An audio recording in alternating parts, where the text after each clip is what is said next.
Okay. Is there a specific is there a specific time is there a specific time you should report your employer to the MOL, Ministry of Employment and Labor? I wouldn't say there's a specific time, the most efficient time, but after you collect all the evidence. Yeah, that's for sure. So the absolute timeline doesn't really matter. What matters is whether you have enough evidence to prove your argument. So when you are trying to like sue your employee for any labor issue on unpaid wage or illegal dismissal or workplace harassment. So the only point that you have to focus is whether you have enough evidence, enough witness, enough text messages, enough official letters that you received from the company to prove your point. So that's the most important one. So it depends on how you collect your evidence before you actually file a lawsuit at the MOL, Ministry of Labor and Employment, about the labor dispute.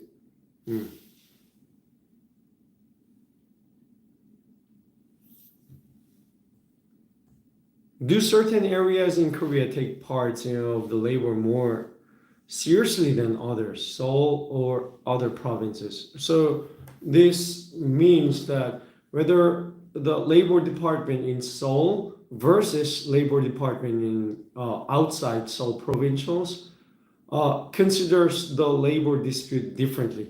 So it depends. Yeah,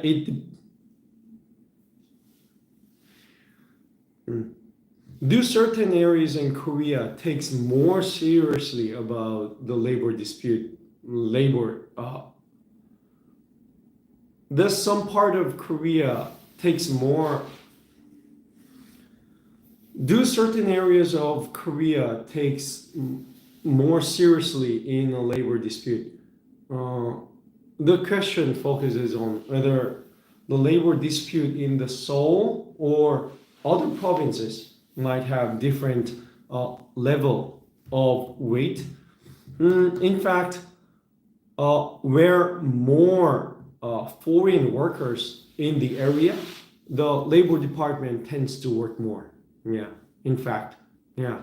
So when there's a labor dispute and when you report it to the labor department about any violation of Labor Standards Act, the place where you have less workers, less employees to report the MOL case, then the investigator tends to not focus on the labor violation issues of Labor Standards Act.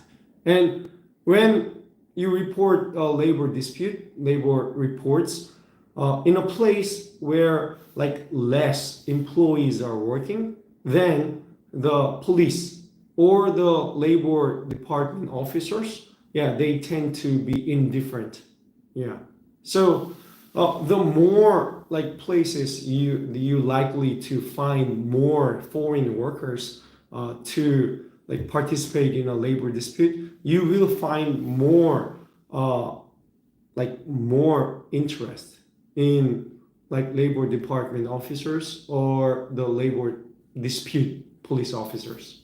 So the supply and demand also applies in the terms of labor dispute as well. So more you raise the question, the more the Korean officers will answer.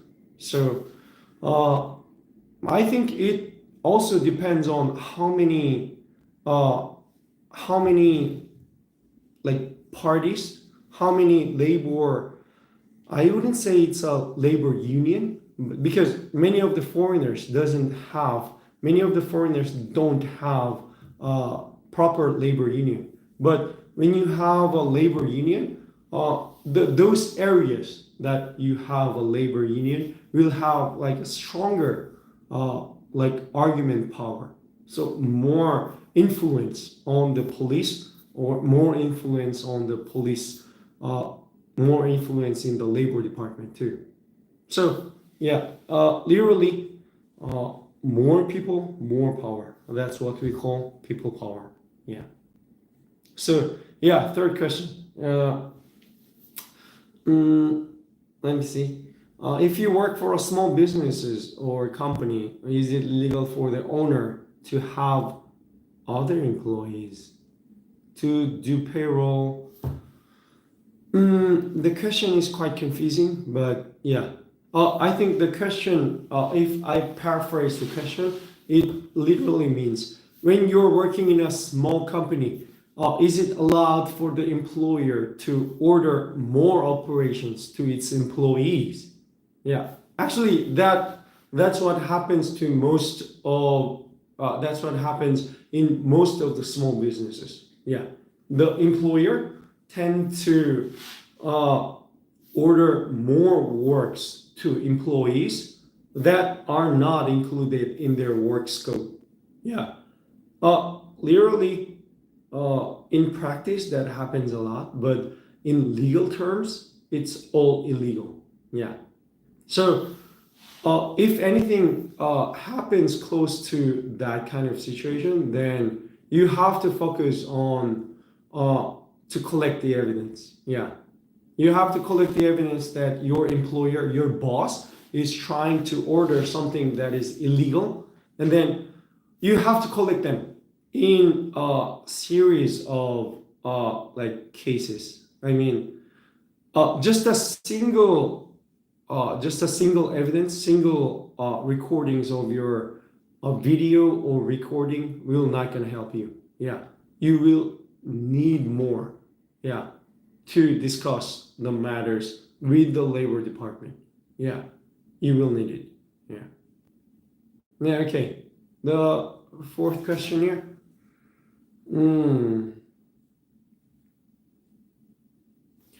Okay, contract questions. Do contracts only written in English have any legal power if used in the court? Uh, yeah, in fact, no.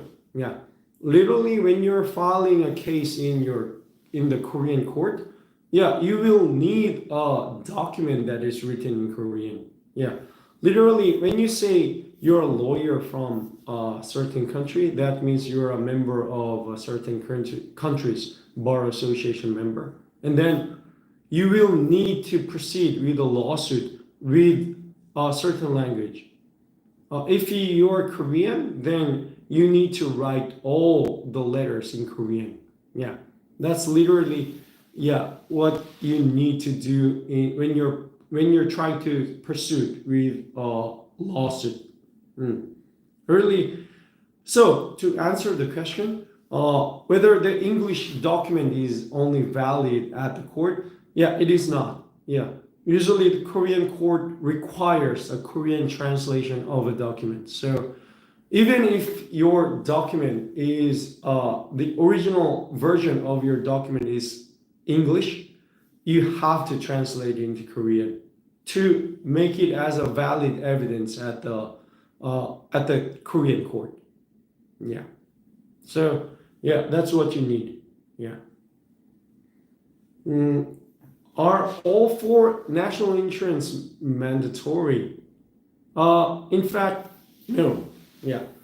When we say the Korea employment contract has four particular categories of insurances. So the employment contract, unemployment contract, the insurance that covers when you are unemployed, industrial accident insurance. Yeah, so it protects you when you face any industrial accident, and health insurance, of course, and national pension. Yeah, it's the insurance that covers your yearly income when you retire after you're 65 years old, maybe. So literally, that four insurances are the official insurances, but not that all four insurances are mandatory. So What is mandatory for the employer uh, to register for the employees are the industrial accident insurance. That's mandatory. And health insurance. Yeah. Literally, that's the only insurance that is mandatory. So rest of the insurance other than that, for example, unemployment insurance and like national pension, yeah, it's not mandatory for you to join. So yeah, that's the focus of the insurance policy in Korean employment contract. Yeah. Yeah, there are many ways to explain about the Korean Standards Act, and yeah, uh, I'm gonna meet you. Yeah, it was good to see you all, and I'm gonna meet you next time again. Yeah, and some of the insurance, yeah, those the insurance that are not mandatory for the employer to register, yeah, then yeah, there will be no difficulty in the employer side to just not join the insurance policy. Yeah, except that mandatory insurances, yeah, other insurances, yeah, it's up to them for them to join. Mm, yeah. So yeah, I hope to see you again, and yeah, it was good to see you, and yeah, I'll meet you soon again. Yeah, for real. Yeah, thank you.